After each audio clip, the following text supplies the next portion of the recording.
Hello, very good morning. I hope जब से state bank of India PO के dates की इन्फॉर्मेशन आई, आपकी प्रिपरेशन एकदम ज़ोर शोर से चल रही होगी और उसी में और मतलब उस प्रिपरेशन को और ख़ास और अच्छा बनाने के लिए मैं भी आपके साथ चल रहा हूँ इस पर्टिकुलर सीरीज़ में, जिसमें मैं आपको बता रहा हूँ क्या एक्सपेक्टेड क्वेश्चंस जो पॉसिबल है कि आपके प्री में आ जाता हो। ठीक है, इसके बाद हम कौन सा सीरीज़ शुरू करने वाले हैं? मेंस वाला भी सीरीज़ शुरू करने वाले हैं। डन। इसमें जितने भी चैप्टर्स ग्रेजुअली मैं लेके जा रहा हूँ, ये हमारा प्रोबेबली 6th और 7th लेक्चर इस पर्टिकुलर एक्सपेक्टेड में। और बहुत बहुत शुक्रिया कि आप में से बहुत सारे बच्चों के ये कमेंट आएंगे, उनको ये चीज़ें ठीक लग रही है एक्सपेक्टेड पार्ट वाला। डन। देखो, ये पजल का एक खास पैटर्न, वैसे मैंने आपको पजल का जब बेसिक पढ़ाया था तो मैंने आपको बताया था कि पजल के मैं बेसिकली 5 अलग अलग कंडीशन में डिवाइड करके उसको पढ़ाता हूँ। पहला फ्लोर वाइज, दूसरा बॉक्स पजल, तीसरा डे बेस्ड। डे में डेट भी आता है, वीक वाइज भी आएगा, मंथ वाइज भी आएगा, ईयर पे भी आएगा। यही जो पजल है इसकी मैं बात कर रहा हूँ। उसके बाद एक मैं कैटेगरी वाइज पढ़ाता हूँ। कैटेगरी वाइज का बेसिक मतलब ये, जैसा ऐसा मेंशन किया जाता हो कि 10 डिफरेंट पर्सन है, 10 डिफरेंट कॉलेजेस में पढ़ते हैं और 10 डिफरेंट सिटीज़ पसंद करते हैं। मतलब कोई भी स्पेसिफिक इन्फॉर्मेशन नहीं कि आप अरेंजमेंट डायरेक्ट कर लो, ये सारा। ठीक है, तो देखते हैं कि इस पर्टिकुलर सीरीज़ में जो मैंने अभी तक एक क्वेश्चन लिया जो प्रीवियस ईयर SBI PO में पूछा गया है, और दूसरा क्वेश्चन मैंने वो लिया है जो मुझे ऐसा लगता है कि आपके एग्जामिनेशन के लिए हेल्पफुल हो सकता है। And the question is there. देखो, सबसे पहले तो मैं सजेस्ट करूँगा कि आप डेटा जो यहाँ तक गिवन है, जिसको बच्चे छोड़ देते हैं और डायरेक्टली कहाँ से पढ़ना शुरू कर देते हैं, इसको सबसे पहले इसको रीड करिए एक बार ध्यान से, क्या इन्फॉर्मेशन दिया गया है। क्योंकि अगर आपको ये आइडिया नहीं लगेगा, अगर आपको ये आइडिया नहीं लगेगा कि बेसिक कॉन्फ़िगरेशन कैसे अपने को सेटल डाउन करना है, पजल थोड़ा सा और मुश्किल हो जाता है। ठीक है, तो ध्यान रखना है कि अपन इसको भी सॉल्व करते रहे। अच्छा, एक बहुत शानदार सा शेर इस पजल के लिए है। ऑफ कोर्स आप पे भी फिट बैठेगा ये। ऐसा था कि अश्क आँखों से उतर जाएगा, उतर जाने दो। अश्क आँखों से उतर जाएगा, उतर जाने दो। ऐसे तो उसके ख्वाब मेरे पलकों पे मर जाएगा, मर जाने दो। और उसकी आँखें, उसकी अदाओं का क्या जो मुझे गुमराह करती थी, कि उसकी आँखें और उसकी अदाओं का क्या जो मुझे गुमराह करती थी। लम्हों, कुछ लम्हों में वो भी ठहर जाएगा, ठहर जाने दो। अश्क आँखों में, अश्क आँखों से उतर जाएगा, उतर जाने दो। पजल को देख के बहुत सारे लोगों के साथ यही कंडीशन होती है, लेकिन हम अगर मिल के ट्राई करें, अटेम्प्ट करें, तो ऑफ कोर्स हम उस कंडीशन में नहीं जाएंगे, अच्छे से सॉल्व करेंगे। लेट्स सी क्या लिखा है। 6 पर्सन नेम गिवन है, were born in different years. ये ईयर्स गिवन है। The base year of the calculating is 2025। अब कोई पर्सन 1933 में उसका बर्थ है, तो आपको कैलकुलेट करना है कि 2025 में उसका कितने ईयर्स हुआ रहा हो। Then each of them likes to visit different places. अलग अलग है, क्वेश्चंस थोड़ा सा टिपिकल है क्योंकि 2-3 वेरिएबल्स का यूज़ कर दिया। अच्छा, अपन इसमें एक काम कर सकते हैं। सबसे पहला, या तो गिवन ईयर्स को असेंडिंग ऑर्डर या डिसेंडिंग ऑर्डर में कर लेते हैं। अपन एक काम करते हैं, एज बेसिस पे असेंडिंग ऑर्डर है, मतलब जो सबसे छोटा है उसको सबसे ऊपर और जो सबसे बड़ा है उसको सबसे नीचे रखते हैं। तो मैं अगर ऐसा लिखना शुरू करूँ कि एक पर्सन जो 2018 में बॉर्न हुआ, उसके बाद 1993 में डेट ऑफ बर्थ है, 1987 में है, उसके बाद क्या है 1981 में है, और उसके बाद क्या है सीधा 1944 में, और क्या है 1933 में। ये इनका बर्थ ईयर है। अब एक बात बताओ, अगर इन सब की एज का कैलकुलेशन 2025 से करें, इसका मतलब 18/7/25 एक पर्सन है जो सिर्फ 7 ईयर्स का है, क्योंकि 18 में हुआ था। एक पर्सन 25 और प्लस 93 कितने साल का है? 32 ईयर्स का है। ठीक है। अच्छा, नेक्स्ट पर्सन 93, 47, 6 यानी कि कितने ईयर्स का है? 38 ईयर्स का है। नेक्स्ट पर्सन अगर चेकआउट करे तो ये 38 से 6 साल और बड़ा हो गया, 44 ईयर्स का है।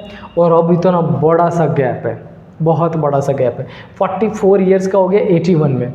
अब 2025 से 94, अच्छा अगर 2025 से 94 का सब्ट्रैक्शन कर लो डायरेक्टली तो 90-25 होता तो 100 ईयर्स हो जाता, लेकिन कितने साल कम है? 21 साल कम है। इसका मतलब ये पर्सन कितने साल का है? 79 ईयर्स का है। Oh my goodness, that's good age. और ये तो और उसके भी आगे है, कितने साल छोटा है उससे? 11 साल। यानी कि ये पर्सन कितने साल का है? 90 ईयर्स का है, 90s में पहुंच गया है। करेक्ट। 1944 2025 से 94 माइनस करके एक बार चेक कर लो, 5 में से 4 गया, वह नहीं, प्रोबेबली मैंने कुछ कैलकुलेशन गलत कर दिया है। 2025 और वो पर्सन 1944 में बॉर्न है, 1 12 में से 4 गया 8, 81 है। इसको कितना? ये 81 है। कलर चेंज हो जाओ मेरे भाई, ये 81 है। और अगर ये 81 है तो ये तो 1933, उसमें 10 ईयर्स और ऐड कर दीजिए, 11 ईयर्स, 92 है। ये आपके एज का, ठीक है। अब सुनो, हमने 2 काम कर लिए। एक तो मैंने ईयर को अरेंज कर दिया 2018, यानी कि जो ईयर गिवन था उसके क्लोजेस्ट जो था उसी हिसाब से ही मैंने ईयर मैनेज कर दिया। और उसके बाद और क्या मेंशन कर दिया? मैंने मेंशन कर दिया ये कैलकुलेशन कि भाई डिसेंडिंग असेंडिंग ऑर्डर में एज को लिख दो, जो सबसे छोटा उसको सबसे ऊपर। अब देखो इसको सेटल डाउन करना कितना ईजी हो जाएगा हमारे लिए। सबसे पहले मैं कर देता हूँ कलर चेंज। क्या इन्फॉर्मेशन है? She is 6 year elder than the person who likes to visit Italy. कह रहा है कि सी जो है, जो पर्सन इटली जाता है उससे 6 साल बड़ा है। तो यहाँ चेक करो कितने लोगों के बीच में 6 साल का गैप आपको दिख रहा है। तो पॉसिबल है कि सी अगर इस पोजीशन पर आ जाए तो ये किसके लिए हो जाए? इटली वाले के लिए। और सी इटसेल्फ अगर इस पोजीशन पर आ जाए तो ये जो 44 है ये किसके लिए हो जाए? इटली के लिए। क्या इसके अलावा कोई ऑप्शन है? आंसर है नहीं, क्योंकि 6 ईयर का गैप यहाँ है और 6 ईयर का गैप यहाँ है और सी बड़ा है तो सी को ऊपर पुट के ये 2 ही इन्फॉर्मेशन है। उल्टा कर दिया क्या? यस, उल्टा कर दिया। सी एल्डर है तो मैंने मेंशन इन्फॉर्मेशन दूसरे हिसाब से किया था, यहाँ पर पुट दूसरे हिसाब से कर दिया। अपने को सी को नीचे पुट करना पड़ेगा। करेक्ट। सी कहाँ पुट करेंगे? इस पोजीशन पर। और ये पोजीशन किसको दे रहे हैं हम? इटली वाले को। और सी यहाँ पुट करेंगे और ये पोजीशन किसको दे रहा है? इटली वाले को। ठीक है। ऐसा मुझे इसलिए करना पड़ा क्योंकि जो बड़ा है उसको मैंने छोटे नीचे की तरफ रखा है और जो छोटा है मैंने उसको ऊपर की तरफ रखा है। That's it. अब इस तरीके से मैंने फर्स्ट इन्फॉर्मेशन पुट कर दिया। अच्छा, अब यहाँ पर एक चीज़ देखो, 2 अजम्पशन बन रहे हैं और दोनों के दोनों अजम्पशन फिलहाल सी और इटली के केस में 100% करेक्ट है। सो आई वुड सजेस्ट कि अगर पजल में अजम्पशन बनता हो तो बनाए। आगे चलो, आगे क्या लिखा है? 1 person was born between the persons who likes to visit Italy and Maldives। Italy और मालदीव्स के बीच में एक पर्सन है। अब ध्यान से देखिए, अगर मैंने इटली ये रखा तो मालदीव ऊपर तो जा ही नहीं पाएगा। इसका मतलब एक छोड़ के ये जो पोजीशन है ये किसको देना पड़ेगा? मालदीव्स को। ठीक है, ये हमने किसको रखा है? इटली को। अच्छा, ये रहा इटली, तो 1% छोड़ के मालदीव फिलहाल जितनी इन्फॉर्मेशन हमने रीड करी है, आगे हो सकता है एलिमिनेशन हो जाए, फिलहाल जितनी रीड करी है ये भी पॉसिबल है। और इसको छोड़ दे तो मालदीव हमारा ये भी पॉसिबल है। क्यों? क्योंकि इसमें एक पर्सन नीचे भी जा रहा है गैप बना के, एक पर्सन ऊपर भी जा रहा है। मैं कुछ नहीं कर रहा हूँ, जैसी इन्फॉर्मेशन गिवन है एग्जैक्टली सेम पुट कर रहा हूँ। Next, U is immediately elder than the person who likes to visit Maldives. Maldives से इमीडिएटली, ध्यान रखना क्या लिखा है? U is immediately elder. Elder का मतलब बड़ा, और बड़े को हमने कहाँ रखा है? नीचे की तरफ, मतलब मालदीव से इमीडिएटली नीचे है। अच्छा, अगर ये मालदीव है तो इमीडिएटली एल्डर का मतलब यू की ये पोजीशन, और अगर ये मालदीव होगा तो इमीडिएटली एल्डर के लिए यू की ये पोजीशन। और इस कन्फिग्रेशन में एकमात्र मालदीव की पोजीशन है तो यू की पोजीशन यही होगी। एल्डर है तो मतलब नीचे की तरफ, ये 81, ये 44 ऑफ कोर्स उससे बड़ा हो गया, ये यहाँ पर 92 और ये 81 ऑफ कोर्स उससे बड़ा हो गया। आगे चलते हैं, आगे क्या लिखा है? S is 2% elder than T. S बड़ा है 2% से, टी से। आगे क्या लिखा है? The one who likes to visit Spain is immediately younger than the T. Spain वाला टी से जस्ट ऊपर है, ऐसा। यंगर का मतलब ऊपर। अब हमें सोचना पड़ेगा कि इस कन्फिग्रेशन में टी और स्पेन को कहाँ पुट करें। कम एंड सपोज, अच्छा इसको ध्यान से देखिए, क्या यहाँ टी रख के यहाँ स्पेन रख सकते हैं? यस। क्या उस केस में एस के लिए कंडीशन बचेगा? 1% छोड़ के 2s के लिए कंडीशन बचेगा? यस, बिल्कुल पॉसिबल है। डन। क्या टी की पोजीशन यहाँ नहीं ले सकते? क्या टी की पोजीशन यहाँ लेके स्पेन यहाँ रख सकते हैं? लेकिन उस कंडीशन में जो बात की गई है वो कि s इज़ 2% एल्डर, s बड़ा है, s को नीचे रखना वो पॉसिबल ही नहीं हो पा रहा है, मतलब एलिमिनेशन हो जाएगा। अच्छा, अगर इस कंडीशन की बात करें s और t की, या सपोज कर लो कि ये u और मालदीव हमने नहीं रखा है, हमने यहाँ पर t की पोजीशन रख दी और ये किसकी पोजीशन रख दी? स्पेन की। और अगर टी और स्पेन की पोजीशन वहाँ रख दी तो टी के रिस्पेक्ट में 1% छोड़ के एस के लिए ऑप्शन अवेलेबल नहीं है। इसका मतलब गड़बड़ हो जाएगा। तो लेट्स सी आगे क्या लिखा है। आगे लिखा है the one who likes to visit Spain is immediately हो गया। She does not like to visit Spain, एक इन्फॉर्मेशन दे दिया कि भाई स्पेन को तुम जहाँ कहीं बिठाना, एक चीज़ ध्यान रखना, सी नहीं होना चाहिए। अच्छा, इस कन्फिग्रेशन में अगर अपन देखें तो फिलहाल मैं अगर यहाँ टी को अरेंज करूँ, ये स्पेन को अरेंज करूँ, तो सारी चीज़ें क्लियर होती जा रही है, बिल्कुल क्लियर होती जा रही है। स्पेन, टी, सी, और अगर हमने टी बिठा दिया तो हमारे पास एस के लिए ऑप्शन बच रहा है, कौन सा? This one. तक चलो आगे चेकआउट करते हैं। The one who likes to visit Japan is 2% elder than the one who likes to Egypt. Japan और इजिप्ट में 1% बीच में होना चाहिए, अरेंजमेंट उसकी। अच्छा, जापान वाला एल्डर है तो जापान की पोजीशन कहाँ रखे? यस, अगर यू को हमने क्या दे दिया? जापान, तो सी को अपन क्या दे सकते हैं? Egypt. Then next, P does not like to visit Greece and Maldives. P ना तो ग्रीस जाता है ना मालदीव जाता है, तो पी कहाँ चला जाएगा? स्पेन चला जाएगा। एक कौन सा बच गया भाई? सी पी एस टी, सी पुट कर दिया, पी क्यू पुट कर दिया, ये क्यू हो जाएगा। एक शहर कौन सा बच गया? जापान हो गया, ग्रीस हो गया, ग्रीस। ये पोजीशन किसको दे देंगे? ग्रीस को। ये 100% सेटल्ड, इसकी ज़रूरत ही नहीं पड़ी। ठीक है, तो आपके पास जब पजल सॉल्व करने की कंडीशन हो, सो आई वुड सजेस्ट कि जब अपन किसी भी पर्टिकुलर एग्जामिनेशन में पजल ऐसे वाला जो थोड़ा सा टिपिकल हो, वैसे ये पजल आपका ईजी है, लेकिन जब थोड़ा सा टिपिकल पजल हो तो अपने आप को पजलस मत कर लो। Very simple way you have to find. अच्छा, कई सारे टाइम बच्चे इस जिद पे आ जाते हैं कि नहीं मैं तो एक ही एजम्पशन बनाऊंगा, उसी में सॉल्व कर दूंगा, क्योंकि मैं तो भाई दारा सिंह हूँ, मैं कुछ भी कर सकता हूँ। नो, एग्जामिनेशन में अपने को जिद नहीं दिखाना, एग्जामिनेशन में अपने को वो वे निकालना है जिससे हम जल्दी से जल्दी सॉल्यूशन कर पाए और बहुत ज़्यादा बर्डन भी ना हो, क्योंकि अपने को लॉजिकल रीजनिंग के बाद अदर सेक्शंस भी अटेम्प्ट करने होते हैं। सो आई वुड सजेस्ट कि आप अजम्पशन बनाने से मत भागे, एजम्पशन बनाएं। उसमें 2 फ़ायदा होता है। पहला ये कि दिमाग में बर्डन रखने की ज़रूरत नहीं है, जो भी डेटा यहाँ पर मेंशन किया गया उसको डायरेक्टली आप पुट कर रहे हो, सिचुएशन में फिल आउट करते जा रहे हो। कोई एक एलिमिनेट हो जाता है, कोई एक 100% करेक्ट हो जाता है, पहली बात। और दूसरी बात ये, जो मेरा एक्सपीरियंस कहता है 10 to 12 ईयर्स का, कि आप जितने ज़्यादा अजम्पशन फ्रेमिंग पे ध्यान देते हैं, आपकी स्पीड बढ़नी शुरू हो जाती है और टाइम एज कंपेयर टू एक बनाने को कम टाइम लगना शुरू होता है, right?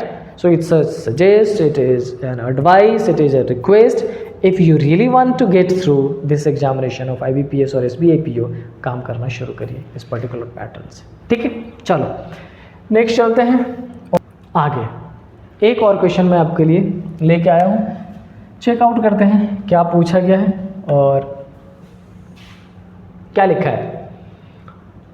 Study the following information carefully and answer the question given below. 6 person IG, KLM and N are going to tour to different dates, either 21 or 26 in 3 different months, July, August and September. तो सबसे पहला अपन क्या करें? सबसे पहले अपन mention कर लेते हैं जुलाई, अगस्त, सितंबर।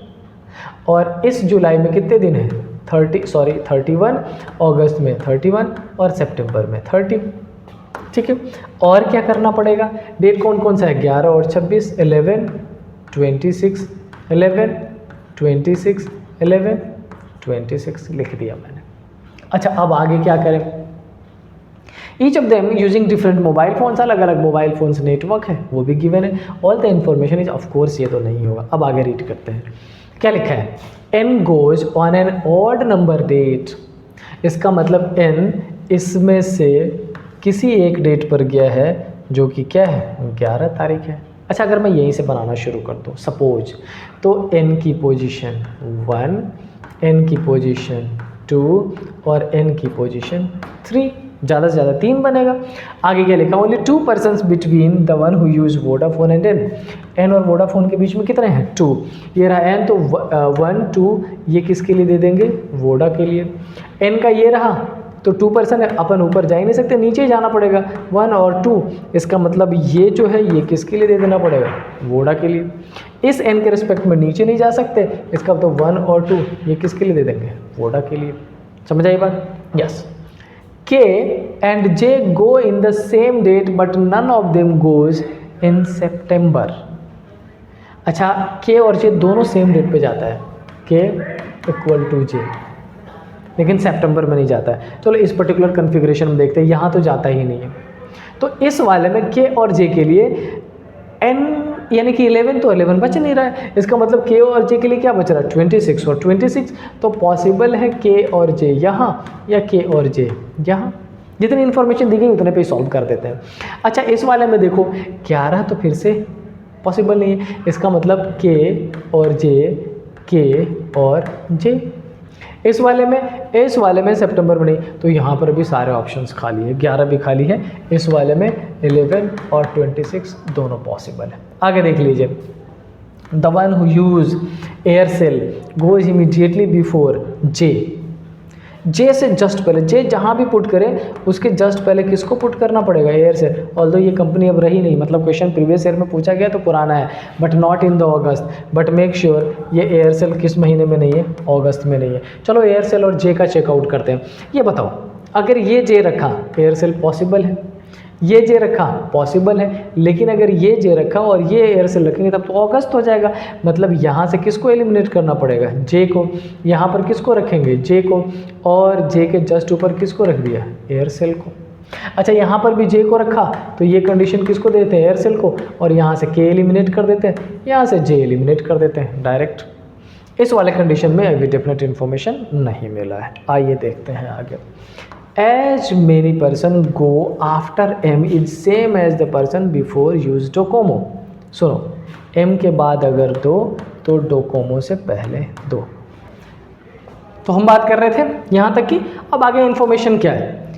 M does not go in जुलाई, कोई बात नहीं, इसको जुलाई में लेके नहीं जाएंगे, कोशिश करेंगे भाई, जुलाई में नहीं ले जाते हैं, उसका मन नहीं है तो और क्या कर सकते हैं। बट एक चीज़ और है, M does not go in जुलाई। एक चीज़ और मेंशन किया गया, as many person go after M के बाद जितना है डोकोमो के ऊपर उतने ही पर्सनस है। ठीक है।